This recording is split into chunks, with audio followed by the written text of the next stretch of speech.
I might not ever hit that wealth infrastructure I'm building for because internally, my identity doesn't align with the external. My subconscious is never going to let that happen because it's going to rip me back down with self-sabotaging tendency. Trends fade, truth doesn't. Truth stays the same. What's your advice to this younger generation coming up? I think a lot of people need to audit their circle right now.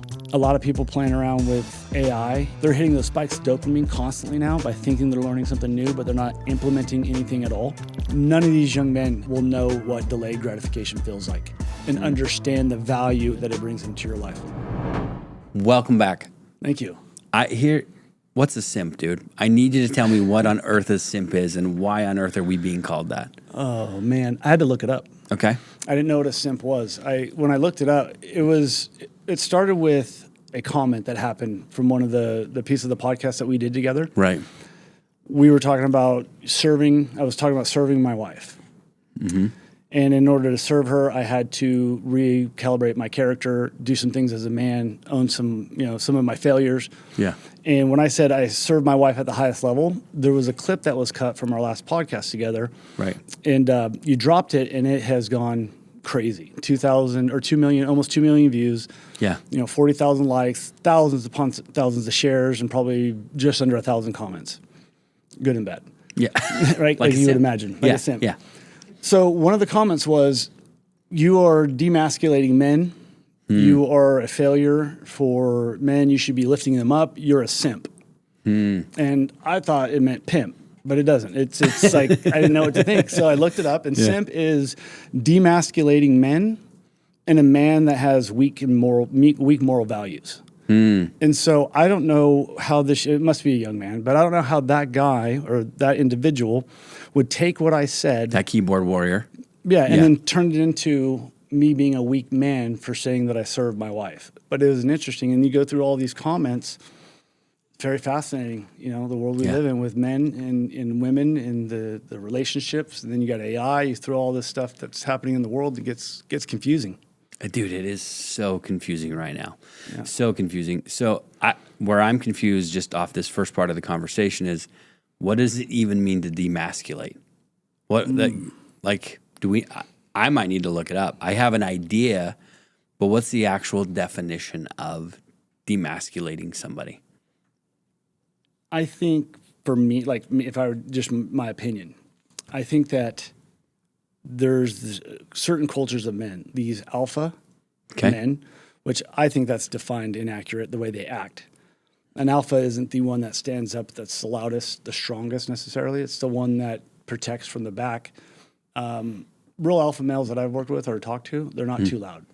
Yeah. But you wouldn't want to mess with them. Yeah, I mean, you really wouldn't want to mess with them. So to emasculate a man means to make less than, put him behind a woman. In this case, I say I serve my wife at the highest level to be a better man, to serve her, to put her priorities with mine, grow together in business, our relationship.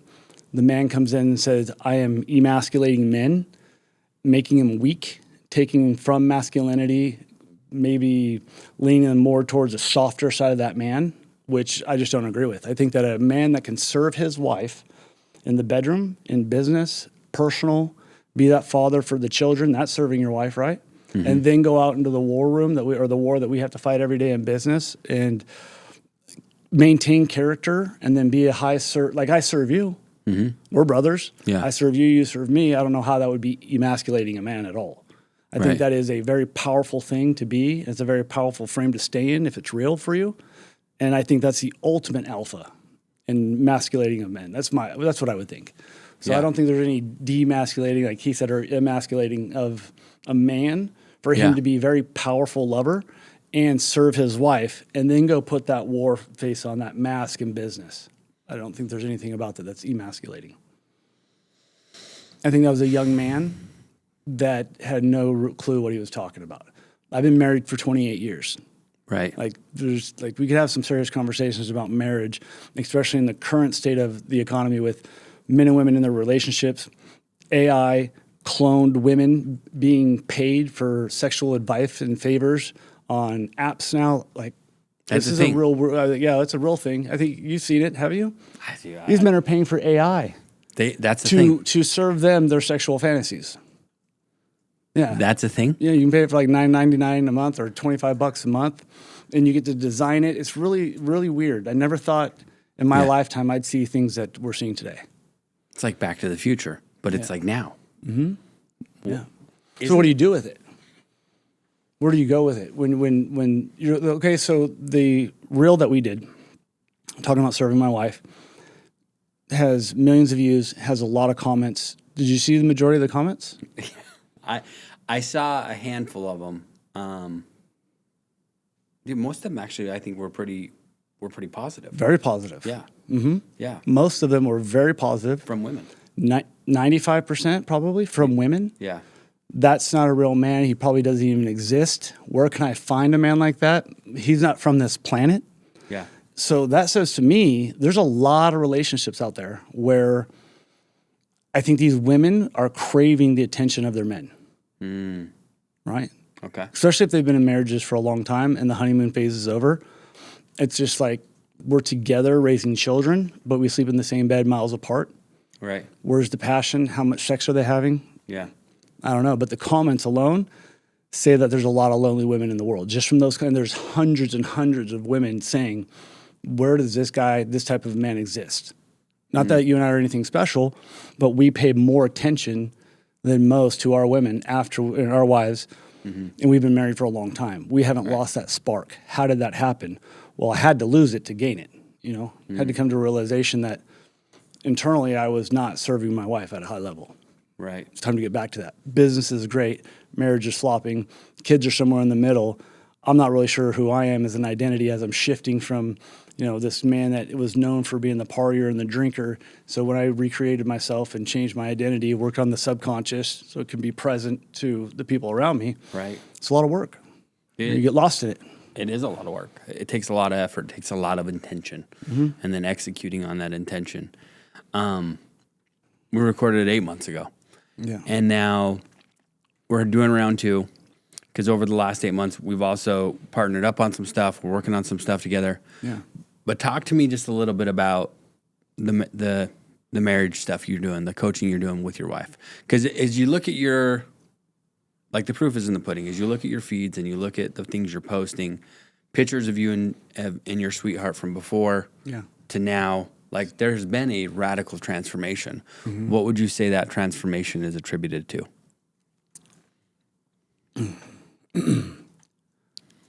In 2019, she left me. Okay. Contributed to that.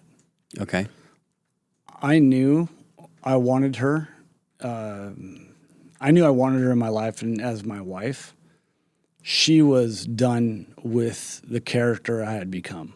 The man I had become was making great money, running a real big dealership in the automotive industry.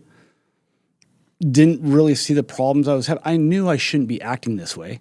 I knew I shouldn't be drinking this way. I knew I shouldn't be taking prescription pills to numb pressure and pain instead of facing it. I knew, but I was making money. Dude, it wasn't that big of a deal, was it? It was. It was a massive deal, and I didn't realize how massive of a deal it is. And if you know anybody that's ever dealt with addiction and they talk about it, you don't know what you're in when you're in it. Right. Because I'm still making $300,000 a year. Right. And I have this prestigious store that I'm running. My materialistic things are a fit, the house, the cars, like it's all there, right? On surface level, the act that I play. Behind closed doors, there is no sex happening. Yeah. We are not hanging out. We're not laughing. We're not fighting. We are raising children. We're both very present in our kids' lives, and I think you can see that in my children with the way that they act and who they are today. But together, there was nothing there. At one point, I had thought of leaving her because it was her fault. But ultimately, in 2019, it came to an end where I was getting very disruptive with my patterns in life, not showing up, going out with the boys all night, coming home, not texting, not calling. And I thought for sure she would never leave. She doesn't have the guts to leave. My wife didn't work a lot her whole life. She had the privilege of staying at home and being a mother. I didn't think that she would ever leave. So I took advantage of her. And then when shit hit the fan, I threw it on her. It's because you didn't keep yourself going. You don't come on to me. You're not the lover that I want. There's somebody else. Like all this bullshit, bro. Yeah. She walked out those doors and then told me as she's walking out, and I shut the door. I think I said this on the last one. I said, what do you want from me? And she goes, I want you to be the effing man you were in your 20s and early 30s. Today, I don't know you. And that was it. Yeah. And so I made the decision to clean up. Wild, dude. So now that you've cleaned up and you're where you are today, and you're in a season where your kids, they do show up, dude. They're all successful. One of, like, your kids do great, dude. Thank you. What are you seeing the trends? Let's say your oldest son, who's, and I don't know if we name names. Do we name names? You can name my kids' names. I have no problem with that. Okay. Kevis, Taylor, and Reese. So Kevis is dating this girl. He's been dating her for a while now. Yep. They're 29 years old. 29 years old. What's your advice to Kevis as he embarks into this? Because this younger generation who are thinking that men are being emasculated by being a man. And if you actually look at the doctrine or the truth from the word, the greatest among you is who? It's the servant, right? So it's like, what's your advice to this younger generation coming up so that they can serve their wife at the highest level, they can stay married, they can avoid the pitfalls, all of the sedation that goes through that separates you from your bride? How do we avoid that? I think we're in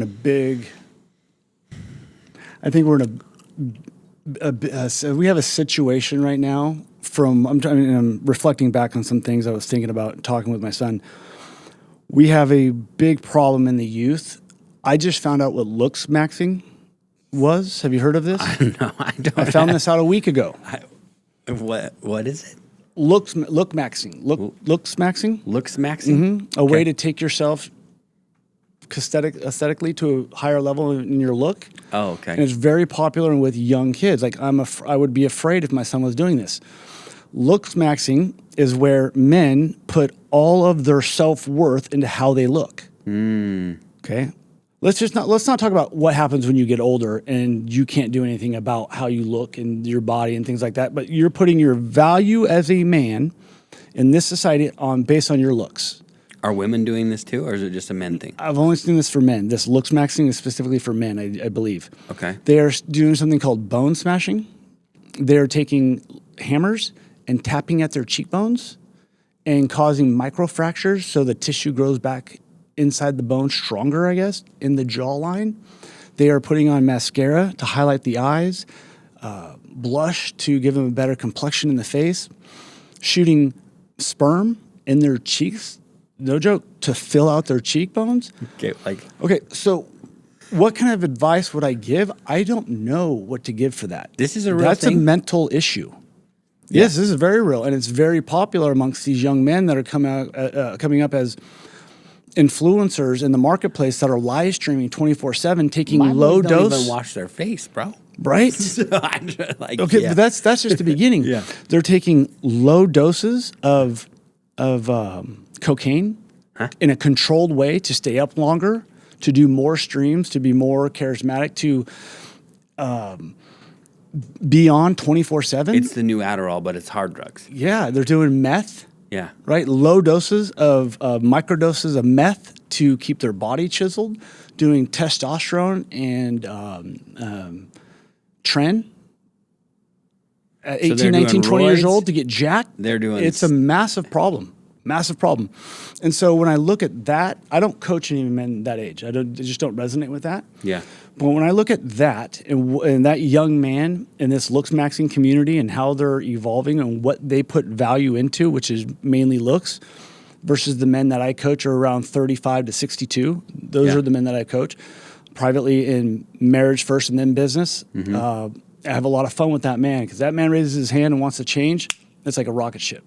So what advice would I give to the young man? Start with identity.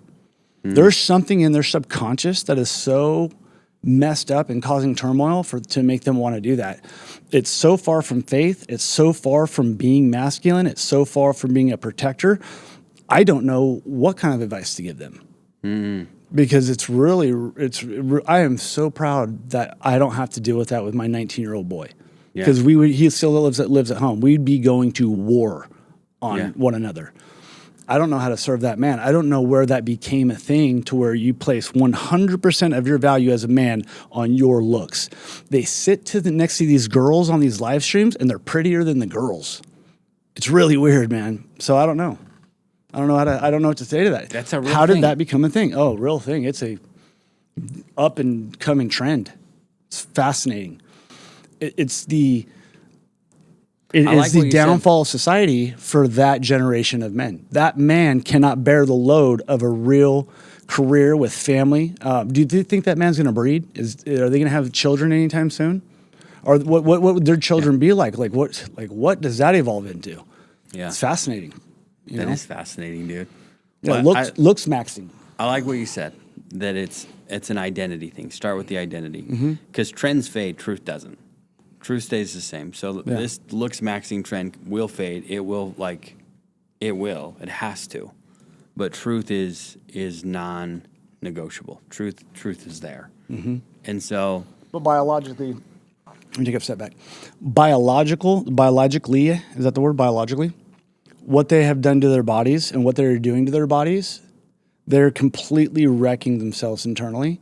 Oh, you can't. And there's not a comeback from that. You don't come back from injecting testosterone in trend starting at 17, 18, 15 years old and on is where this is kind of happening. I think it's morphing like 14, 15 and up.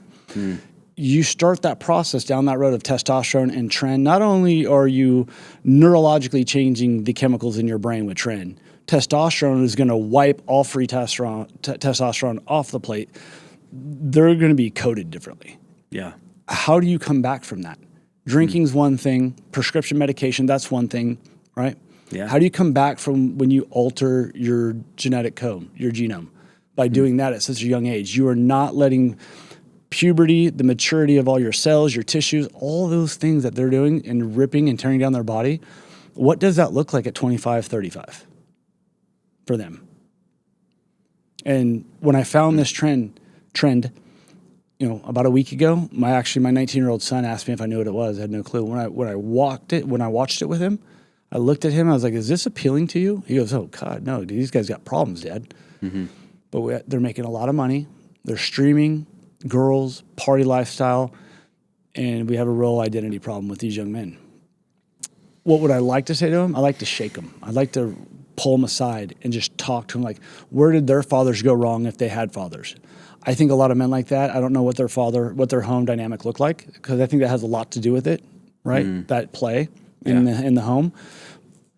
But it's not cool. It's not funny. It's not interesting to me. I feel really sorry for these young men and what they're doing to themselves, because bone smashing and testosterone and trend starting at 15 years old, and you carry that lifestyle, you can't recover from that. No. You don't just bounce back from that because you wake up one day and say, okay, that was a fun run, right?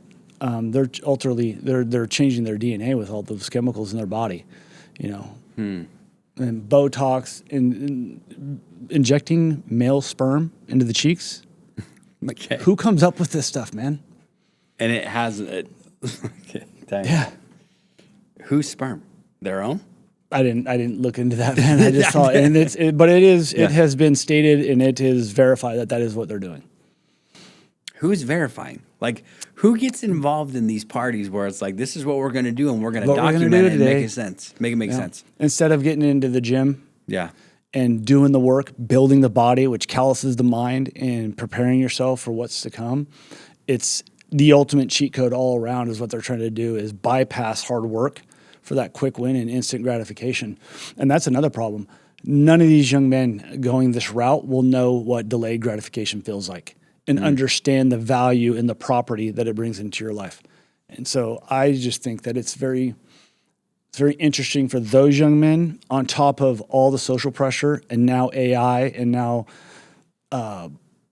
trying to find that pathway, that career, the man you want to become. They don't look up to other men. They don't have mentors, it doesn't seem like. So it's just a fascinating time. And I shouldn't say fascinating. It's a very unsettling time for men that are doing that. And how it even became a thing, I have no idea. It's crazy. It doesn't make any sense to me.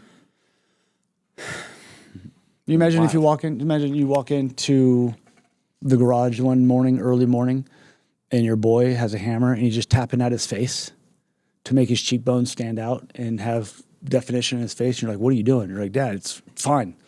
Everyone's doing it. It's bone smashing. Like, what would you do in that moment? Dude, my tools are not that organized. He's not going to find one. It's cool. So I don't know, dude. I'm at a loss of words, clearly. There are a couple shows that are out there that my wife and I stumbled upon. And when we stumbled upon them, it like portrays a teenager's life right now with all the pressures of like Snapchat and all of the crap that's out there, all the social media basically, and how delusional they become because they get lost in their identity and they try to become somebody else. They don't even have an identity anymore because they're so wrapped up in what everybody else is doing, and it doesn't make any sense to me. But I get it because even as grown men, we can find ourselves scrolling and watching stuff that it's like, well, that didn't like that. Where did that hour go? So I get it. Well, you got to set the timer. You do got to set the timer. Set the timer for every hour. Yeah. Reflect on the hour. Smart, it helps. dude. Yeah. It helps with if you're not disciplined. It helps to have that timer go off every hour. You look back on that hour, and you recap what you have done. You'd be surprised how many hours in a day just get wasted. Just wasted. Yeah. Now it makes sense, dude. It makes perfect sense. Talk a little bit more about that. Time blocking. Yeah. It's the only way I know how to do it. Yeah, we got to get back down to the basics because I think we can get so lost in the weeds of what is it called again? Look maxing? Look smashing. Whatever. Bone smashing. Bone smashing. In my mind, bone smashing is something way different. Way different. Way different. Yeah. A couple of definitions that are way different than taking a hammer to my face. Yeah. That doesn't make any sense to me. So what are the basics? Like, let's get down to the very basics of like, here's how we succeed in everyday life so that the mind is ready, the body's prepared, everything is ready to rock so we can go out, kill it, bring it home. That's a powerful question. So what are those basics? Question. Do you remember who you introduced me to with the Warrior app? Garrett, yeah. Garrett. Yeah. That, for me, is a valuable tool. Okay. A very valuable tool because not only did I take the time to go through the Warrior app by Garrett J. White, I went in there and I answered the questions honestly. Fact maps? Yeah. Yeah, okay. And I realized how far I am off for how old I am. Not comparing myself. I'm not comparing myself to another man. I don't care. I'm talking about Shawn Pollard looking in the mirror and seeing that reflection and realizing this reality here, you created this. You should have more. You could have more if you wanted it, and you have some things that you didn't address, and you haven't been pushing as hard as you think you are. That Warrior app, that answered the questions for me. Okay. The infrastructure I have built, I could probably be penetrated pretty easy if it came down to me being out of the game for a year. After a year, and I'm not dead, I can't live after that. I have to work. I have to. Yeah. Right? And so you start breaking that down and you realize that a couple incidents away, if I didn't have money for a year, I'm not as well off as I think I am. Right? Yeah. I upped my life insurance because of it. Okay. I have put my trust fully in order because of the health issue I went through. Yeah. Starting 8 months ago when I first got a blood clot right above my heart. Yeah. So now I went through that adversity. I had scaled the company to a massive amount of money every month after 5 years of building. Left that company, had some insecurities. I had some identity things I was working on. Then the health. And so to answer your question is I got down to the foundational piece after that app was introduced to me. It asked me about my personal, my business, with my children, my finances, and what did my ultimate infrastructure look like. And so to answer your question, what are some simple things to do? The simple things to do that are going to help recode your central nervous system or your subconscious is the micro moves every day. Getting up at the same time. Everybody talks about it, I know. Getting up at the same time every morning is key. Whether you ice bath, go to the gym in the morning, it's irrelevant. I get up, I walk my dogs, I start working. I get momentum. That makes me feel better. Then I go to the gym, then I do my ice bath, and then I come in and I pay attention to the rest of the day, hanging out with my wife when she's at home, doing those things. So the fundamental work that I build is up at the same time every day, 6 days a week. That creates momentum. And when I don't do it, and I was off when I had that blood clot come into my life. Yeah. Took me out of my momentum for about a year. I wasn't getting up at the same time. I could feel depression coming in, or whatever you want to call it. I could feel this sadness coming into my brain. I'm not worthy. I'm built for more. I used to be this much better just a year ago. What has happened to you? You're falling apart. That consistent wake-up time, that consistent getting into work mode and texting people thank you and reaching out to clients with gratitude, thinking about you, that pushes me harder. Because I know people get in, they journal, they do all those things. So do I. But I also think if you're just being busy and not productive, that's just much of a waste of time as it could be scrolling if you're not doing your ice bath and journaling with intent. So I have to get up at the same time and then start working. Yeah. Get up, walk dogs, and then I get into my emails, I get into my text messages, I get in my DMs, get those done. Then I journal so I have a win right out of the day. For me, it works. When I find that I am on routine like that, 95% of the year, that's when I feel the best. Gotcha. That's when I'm not asking or I'm not questioning, what's happening in my life. I also know that when I'm in that ritual of life, 5:30 and stacking wins early and going, I treat my wife better. True. I'm sorry, I'm a dick if I'm not. I'm just being real. I can be a very, not mean, but I can be somewhat abrasive if I don't have my things in order. Is that an identity issue? It's something subconscious? I'm working on it, man. But I just know I'm my best when I get up at 5:30 and I start. Not get up, linger, have a cup of coffee, do a little journaling. That to me is procrastination. I have to go. That's what makes me feel the best. Little wins right out of the gate, go. By 8 a.m., we have our meetings, right, at 8. That is a very powerful meeting. We're not scripted, but we are on point with an agenda. Yeah. Where you're at, what do we go through? What do we learn? Where are we at? Where are leads at? How many calls? What's the email campaigns? Like boom, boom, boom, boom. Yeah. And then right after that, I have to get on the phone and start texting because you built that momentum for us. Yeah. I could get off and then just wander around and do a couple of things, but I would be crushing momentum. Yeah. And so just little things like that. When you get the momentum, just keep running with it. And then I think a lot of people need to audit their circle right now. Okay. Tell me more. I see drifting happening. Yeah. I see a lot of people playing around with AI and getting off script, thinking that they're doing something by learning something new, but they're not applying it. So they're let's say dopamine maxing. Yeah. Let's say that now. We'll use maxing for everything. Yeah. They're hitting those spikes of dopamine constantly now by thinking they're learning something new, but they're not implementing anything at all. And that can actually make it feel valuable. And I see it a lot with a trend with men in business, salespeople, and things like that. Okay. That makes sense. It's fascinating times. It is fascinating. Just think, how good does it feel sometimes to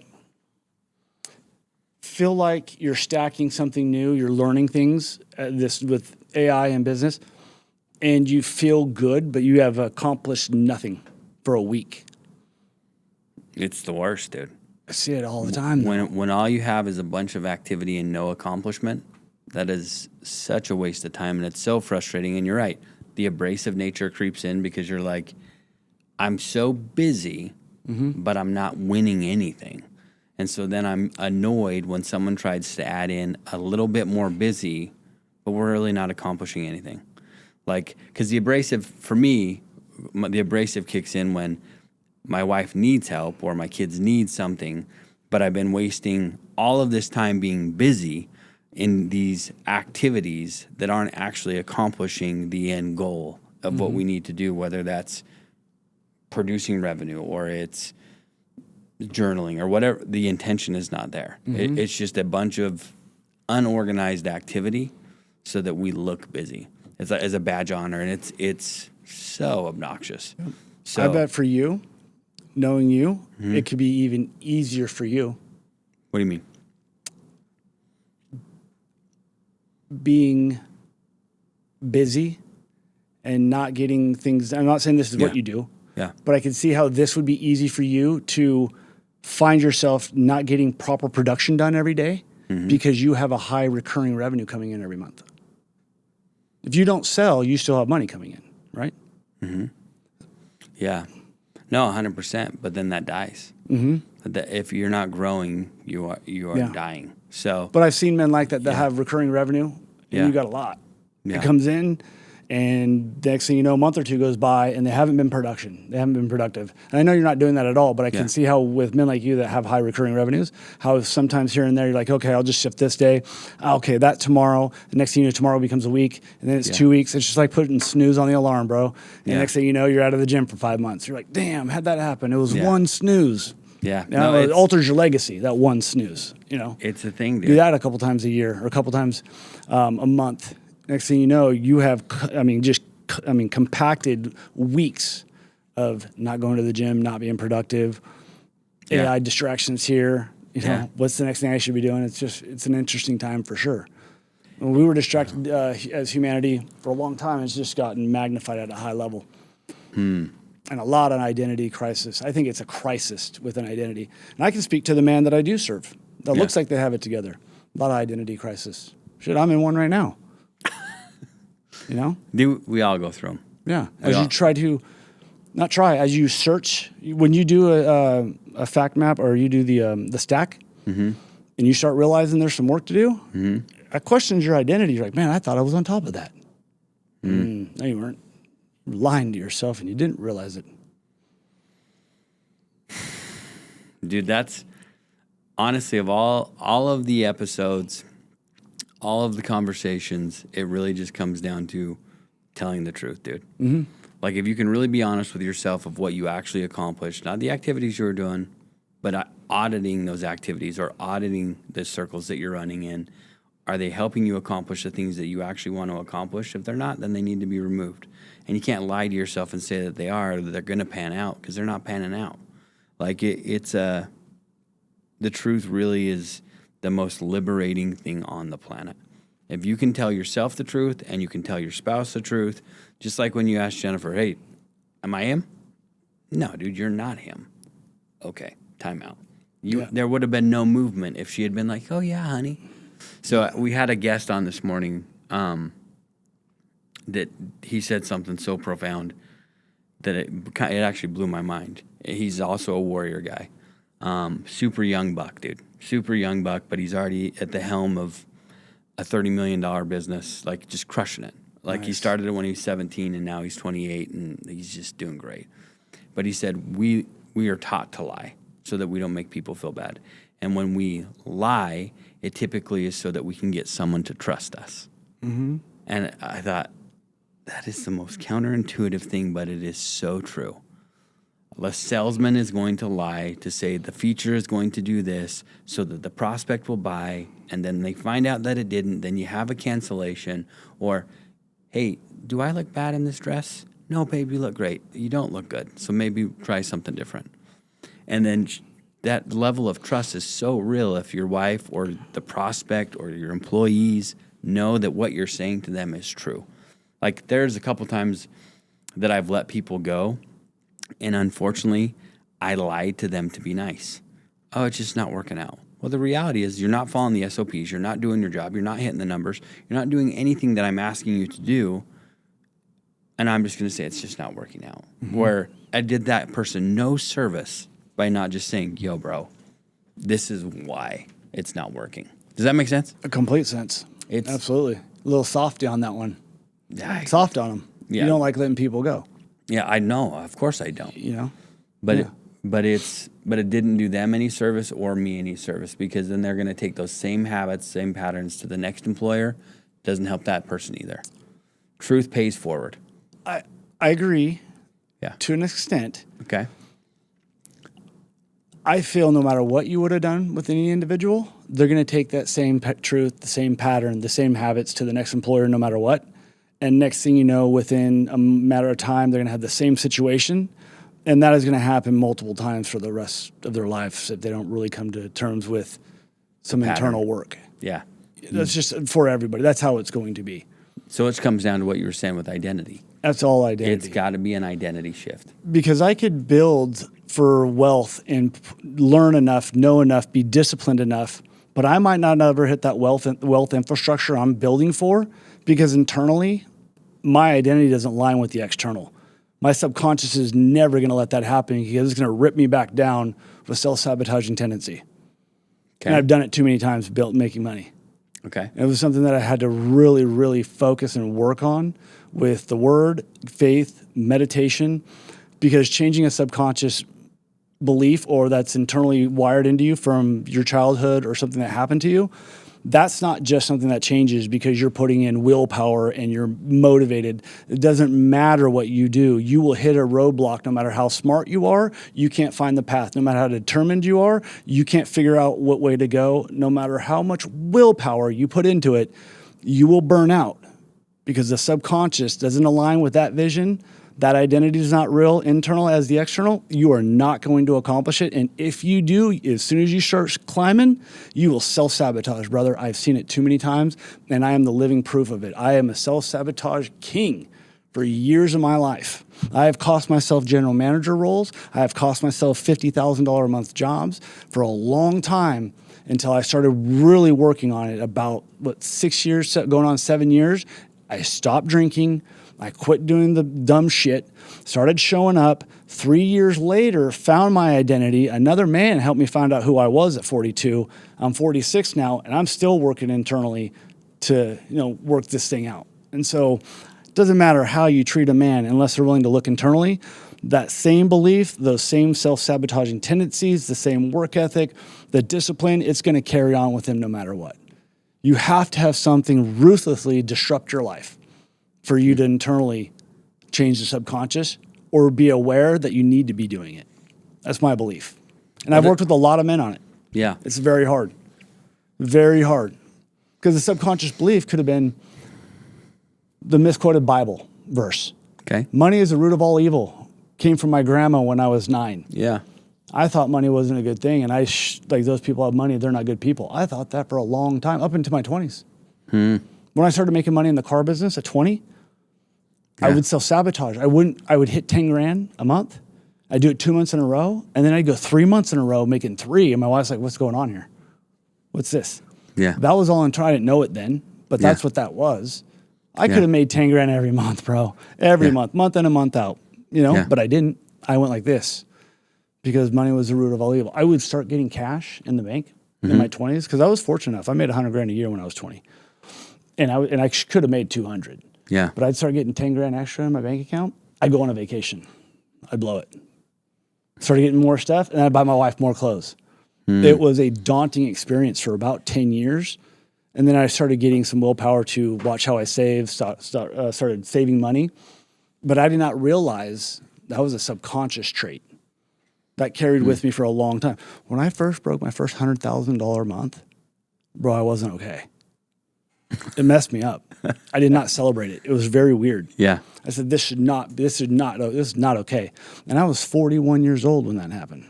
Yeah. The first year I cracked $1 million, Yeah. bro, I was like, this is not like what, this is not right. I'm taking advantage of people. It was really weird for me, man. Yeah. That was all an internal belief because I didn't value myself in that reality. That's what it is. So a lot of men will carry that for the rest of their lives. So what, in your coaching that you're doing with these married businessmen, what is it that you do to help them reframe that so that they can let go of those limiting beliefs and decisions That's and a actually really good question. embrace who they actually already are? I think the whole idea, and I'm going to go on a tiny tangent for a second. Yeah. I think the whole idea of having to become someone is a joke. I think you already are. I think you just are stripping away those things that are not. Like there's that entire story about the David, Michelangelo chiseling the David. You've heard this story? Yes. So, well, how did you let the David out of the granite or out of the marble? I just chiseled away everything that wasn't. And I think everything that isn't are false stories, that somewhere along the line, money is the root of all evil. That's a weird story. Like one of my favorite stories of all time is about, and maybe I've shared this with you, is about a lady who gets married. This young lady gets married, and she cooks a ham in a pot, but she cuts the ham in half. And year after year after year, this is a habit that finally one day her husband's like, "Why are you cutting the ham in half every time we have ham?" And she's like, "Well, because that's how my mom did it." And so then the husband is just so curious and goes to his mother-in-law and he's like, "Why are we cutting the ham in half?" And she's like, well, that's how my mom did it. That's how grandma does it. And then so they go to grandma and they're like, Grandma, why are we cutting the ham in half? And the grandma just looks at them all and is like, because I didn't have a pot big enough to fit the whole ham. And it's like these little limiting decisions and stories are passed on generation to generation to generation. And until a man takes the time to do the internal work and look inside to strip away the stories, then we're stuck doing the same crap over and over and wondering why it's not working. But once we're willing to dive into the shadows internally and do that work, then we can rewrite the whole game. It's such a fun thing. So how are you doing that with these men? I'm so curious. What are you doing with them? It comes down to responsibility. Okay. You have to take responsibility for everything. Okay. And to start, we start with the upbringing between 7 and 10. Okay. It is pivotal. It is pivotal for how they grew up, what was instilled in them, and you take a man or a woman, mainly men, take a man back to that time, you can find the foundation of someone's subconscious and how it was coded and wired. That's what I use. Those are the words I use. Remember, I don't have a degree or scholastically scholarship for this or anything. This is what I've built over my life by living, making money, being in a 28-year marriage, and the studying that I've done. Subconsciously, you are programmed from that age. Maybe you grew up in a middle-class home. Maybe you grew up in a family that your father beat you. You saw your mom get beat, drunk, your father was a drunk, whatever that might be. Those circumstances ingrain who you are in a belief system. We don't know what that belief system necessarily is, but it creates upper limits in you. This is a threshold you can get to. This is what you know. Anything above that, it's not realistic, nor will I keep it if I get there, because the sirens in your mind will start going off and you will self-sabotage. So we build the foundation there, right? And they walk me through the process, what happened. If you have someone that came from abundance, that had money, they're different to work with. You know what they're not, you know what they don't have, that I find, is they don't have the confidence to know if they can really build it on their own when it's all been given to them their whole life. Especially like trust fund kids or people from money that inherit companies and money, things like that. They didn't go build those scars on their own to get to where they're at. That's a whole different monster to overcome. But majority of the men that I work with are a lot of men like me. They grew up with uncertainty. They grew up poor. They grew up traveling. Like I moved a lot growing up. And so you have this identity subconsciously that you have this, let's say, this mainframe built on. When I bring them in, we start taking responsibility for the things that happened when we were 7 to 9. That wasn't our responsibility. That just happened to be how our upbringing was. And then we go into responsibility of truth. Everything around us is our responsibility. Your ability to have a relationship with yourself and what that relationship looks like, that is the relationship you can have with people like yourself, people in business. You can't go higher than that. You can only fake it so long before you will tether that relationship back to your self-worth for you. So taking responsibility, looking in the mirror, and getting them to not only believe, but own everything around me. This reality, this is my doing, my responsibility. Very hard for a 30 to 45-year-old man to do that, or a 50-year-old man to do that, to take responsibility for everything that has happened to them. Once that breaks, and you take full responsibility that everything you have, like I should have a bigger home, I should have more money, and I should. I messed up. I didn't have a high self-worth until lately, right? So I took full responsibility. It's the same process I walked those men through. Owning that past, looking how we were built, what is our operational mode, what is the mainframe that we were conducting ourselves in. That's the belief in the subconscious, taking full responsibility, and then having to rewire how you process information, money, relationships, and self-worth. And I know that's a really open-ended question, but that's how it starts. Because most men will not take responsibility for the longest time. But dude, that wasn't my fault. I had business partners. You let the business partners get away with that because you weren't smart enough, you didn't do the research, whatever it is, that's your responsibility. Yeah. It's a very hard thing to do, be at cause for everything that's happening to you. That's an NLP trick that I learned. Yeah. And it's hard. It's hard to be at responsibility for everything that goes on. It's very eye-opening when you live that way and then you believe it internally, you believe that I am responsible for everything, not my wife, not the bad hand that I was dealt, not my upbringing, not the bad business partner deal, not the fact that I didn't make quarterly bonuses. That's all me. And when you start doing that, you can start stacking a different reality. Because you cannot build a multi-million-dollar reality with a subconscious internal belief that's $100,000. You're never going to scale past it. Doesn't matter how much you learn, how much you work, how much willpower you put into it. It will not happen. I've never seen it happen. So it's a subconscious belief that you're worth more. You take that responsibility and you run with it, and then you can sell anything. You can do anything. You can become anyone. You know? And it's a very powerful process. It's one that I'm still 100% learning and believing in. That's why I lead at the level that I'm on. I do not pretend that I am more or something else. I lead men on the level that I'm on. I can help a man that makes more money than me if he's having an identity issue. Yeah. But if he's stacked in his identity, doing the right things in his marriage, there's not a lot of coaching I can do for that man. We can be partners, we can be friends, but I don't embellish what I've done to try to get on a different type of clientele.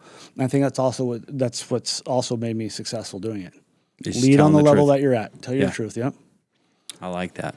You know, you want me to help you make $50 million in business? Never done it. I can show you how we made $30 million in a year. Yeah. I was at the ground level of that. Yeah. I know every headache, every lawsuit, everything that happened, every SOP I built, every KPI, I built those. I can show you how to do that. Just because I took you to 30, I don't know 50. Yeah. It's a whole nother monster still. It's not just more ads, right? And so that's why I don't embellish the numbers that I've done or what I've built. Interesting. Yeah. Interesting. Okay. Keeps it real. Yeah. You know, there's truth to that. Like I can walk in and tell you, hey, man, I got all these ideas for Lock Cop. Yeah. I know we can do this. I don't know, but I know my skill set, and I know what I believe will work from the things that I've done. Yeah. Right. And it's working. Yeah. Now we just got to get the contract and just compound on that. Right. And so with that confidence and certainty, I know that I can win and I'm willing to do the work, of course. Right. 100%. Yeah. I think that's a key factor. Lead on the level that you're at. I like that, man. That makes a ton of sense to me. And taking full responsibility makes a ton of sense to me. It's mind-boggling because this episode has gone all over the place from look maxing. Is that what we're talking about? Looks maxing, yeah. Looks maxing. We tend to do that.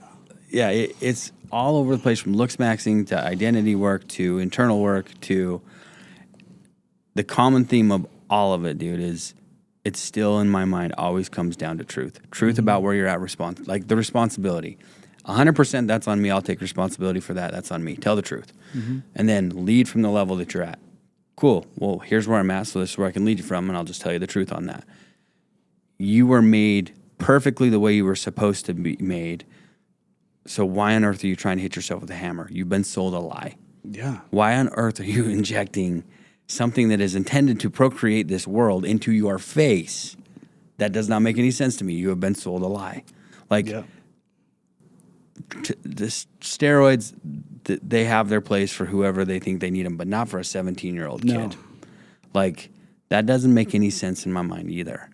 And it's all comes down to people are sold lies over and over again, and it's really unfortunate. AI is selling lies. We don't know what actually is real. There is truth. There's truth mingled through everything. But I think it's all a psyop. A psyop? Yeah. Okay. I think we're all being played. I can go into conspiracy theory, but it's scary. To me, it's a little scary, but I think we're being played at a level we can't even comprehend. You know, there's so many forces at play here with what's going on. The world is so distracted, and there's just these little things that are happening that are completely corrupting, I think, who we are as humans, and I don't think it's a good thing. If you were to go back, let's say 15 years, 10 years, could you ever imagine the world the way it is today? No, dude. Could you ever imagine? I'm not going to get into the politics. I'm just not. But could you imagine the way people are acting and what they're doing to themselves? Can you imagine the president has been an attempted assassination 3 times in like a 2-year span? Yeah, I couldn't imagine. That's mind-boggling to me. Yeah. And so I think there's something deeper in play. I don't know. how much you can lean in on the fact that they're trying to take us out and put us in society and this level. 8 people are going to have all the money, and we're going to live completely in control with digital currency. Like, I don't want to go on that either. But I didn't think that society would be operating like this. And we're surrounded by lies. Truth. And for instance, we're in sales. The high ticket programs that I've built over the last 7 years. High ticket sales used to be a very valuable, honorable place to play in. And now it's full of lies. People are retracting. They don't want to work with these under 25s anymore and get on a Zoom call and they get off the call. Why would you get on a Zoom call with someone who just put sperm in their face? Why would we do that? It's just a whole nother level. I'm not doing it. So everything is getting harder to sell. I know that right now my buddy is in auctions for boats and jet skis. Yeah. And he says every week, double and triple the repossessions of boats and jet skis are happening. People don't have the money that they say they have. Cash reserves in America are at an all-time low. Debt utilization, all-time high. People are broke. This is all a facade. Like, it's not good, and we're not talking about how we're fixing it for the humans.